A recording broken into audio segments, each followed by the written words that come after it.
Today, I am joined by the amazing Gisele Kapterian from Salesforce. Gisele, it's terrific to see you and welcome to In the Cloud.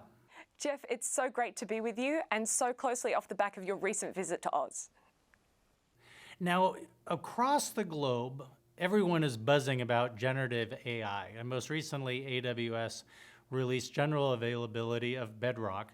But Salesforce also has been coming out with a number of exciting new announcements. What are you hearing from our mutual customer? And can you tell us a little bit about some of these exciting announcements? Our customers have been telling us much the same thing. It's all about trust.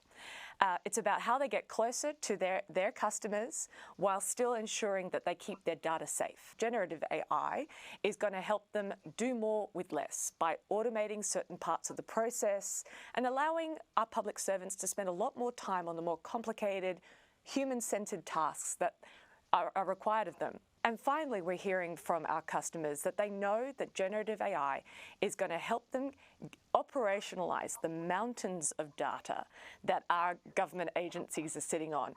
Our customers are asking us, how do I know that the outcomes of generative AI are going to be relevant and accurate?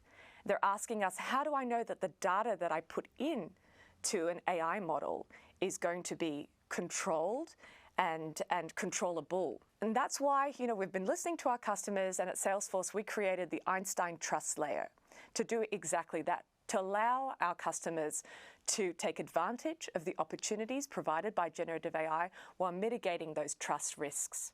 What are you seeing within your customers, and are there any specific examples that you can share? What we're seeing is our customers really leaning into using generative AI to deliver better outcomes for case management. Imagine this. Imagine a future Jeff who is wanting to inquire about his aged pension. Let's think about Jeff making that inquiry today to work out what his eligibility criteria is, especially hearing a number of recent government policy changes have occurred.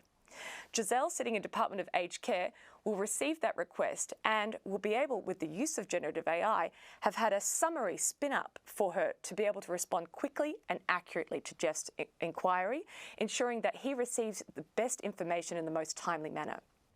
In fact, generative AI will automatically spin that up. I, again, will review what that summary is, human in the loop, always very important, making sure that it's accurate and reliable, and have that summary contained in your case notes so that, again, next time you put in a call to your local department, you will get accurate, relevant, and continued service information. Those are terrific examples, and it just shows how government has the opportunity for their customers, all of us as citizens, to have a positive engagement and experience. Now, Gisele, AWS and Salesforce have had a long relationship over the years, from a technical perspective, go-to-market, helping our mutual customer at the end of the day. Absolutely, Jeff. Well, really, again, it comes back down to this partnership of trust, Salesforce and AWS working together to ensure that the offering that we provide our government customers answers the biggest challenges that they're facing today: sovereignty, security, and privacy over their customers' most sensitive data. Most recently, we partnered together. I know AWS was the first in Australia to actually meet the hosting certification framework requirements. And of course, recently we've launched Hyperforce in Australia, built on AWS, which allows our governments to scale at speed, which is exactly what they need to be doing going through this modernization process. So whether it's, hyper security, hyper sovereignty, hyper privacy, and hyper scalability, it's all built on AWS and Salesforce's partnership and architecture that underpins that. Imagine a customer sitting down in front of you today. How would you help them get started? The first thing we say is understand what data you're going to need to use. Understand where it is, all those legacy systems, what is most important for you to improve your mission. The second step for you is understand what tools are you going to be using and how is trust embedded into those tools. And then the third question, the third big pillar of activity is about understanding which applications you want to prioritize in your journey to use generative AI for those increased productivity gains and engaging better with your customer. I think you need to start with the vision that you have for your customer and work from there.